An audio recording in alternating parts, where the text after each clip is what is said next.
दिशा की बैठक में शामिल होने के लिए केंद्रीय मंत्री मनोहर लाल ट्रेन से करनाल पहुंचे थे, जहां रेलवे स्टेशन पर उन्होंने पत्रकारों से बातचीत की। मौके पर उन्होंने सभी देशवासियों को रामनवमी और दुर्गाष्टमी की शुभकामनाएं भी दी।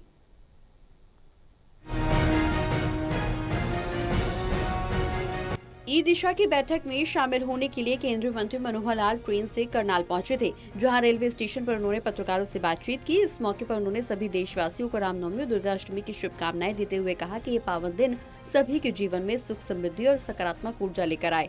उन्होंने अपनी ट्रेन से आने को बिल्कुल सामान्य बताते हुए कहा कि दिल्ली से पानीपत या करनाल तक का सफर रेल मार्ग से सुविधाजनक और सहज रहता है। साथ ही उन्होंने संकेत भी दिए कि क्षेत्र में ट्रेनों के ठहराव और सुविधाओं को आवश्यकता अनुसार आगे भी बढ़ाया जाएगा। जाना तो मेरा एक सामान्य एक रूटीन है और कोई बड़ी बात नहीं, क्योंकि मुझे दिल्ली से चाहे करनाल आना हो या पानीपत आना हो, मुझे बहुत सुविधाजनक ट्रेन का ही सफर लगता है। और बाकी यहाँ अधिक से अधिक ट्रेन रुकें, ऐसी जानकारियाँ जो पहले यहाँ से दी जाती हैं या जो डिमांड की जाती है, हम रेलवे मंत्री के सामने रखते हैं।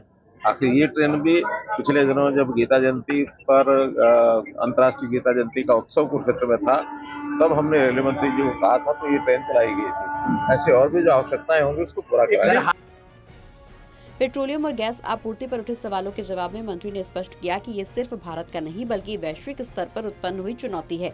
कुछ देशों के बीच चल रहे संघर्षों का असर ऊर्जा आपूर्ति पर पड़ रहा है, लेकिन भारत पूरी तरह से सतर्क और तैयार है।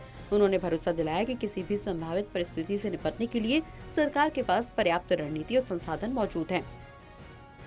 ऐसा नहीं है, क्योंकि कोई अपने देश का विषय नहीं है, अंतर्राष्ट्रीय स्तर के ऊपर एक बड़ी समस्या जो हमें देखने को मिल रही है कि कुछ देश आपस में युद्ध के अंदर लगे हैं और उस युद्ध के कारण से अपने यहाँ सबसे बड़ा असर जो पड़ने वाला है वो पेट्रोलियम पदार्थ और गैस की जो सप्लाई है, क्योंकि हम वहाँ से इम्पोर्ट करते हैं। अभी ठीक चल रहा है, कहीं कोई समस्या नहीं है, लेकिन जैसा कहा जाता है कि सावधानी हमेशा बरतनी चाहिए। Hope for the best and be prepared for the worst. कभी भी कोई समस्या कठिनाई अगर आ जाती है, उसकी तैयारियां हमेशा रखनी ही चाहिए। और ये देश के नाते भी जरूरी होता है, कोई परिवार होता है, प्रदेश होता है, कोई भी संस्था होती है, संकट काल के समय कोई कठिनाई आए उसकी तैयारियां पहले से करनी पड़ती है। इसलिए भारत सरकार की ओर से हर प्रकार की तैयारी, हर प्रकार का हमारा अरेंजमेंट्स वो सब तैयार है। कल को कोई कठिनाई आती भी है तो हम आसानी से रास्ता निकाल ले जाएंगे, कहीं कोई दिक्कत नहीं है।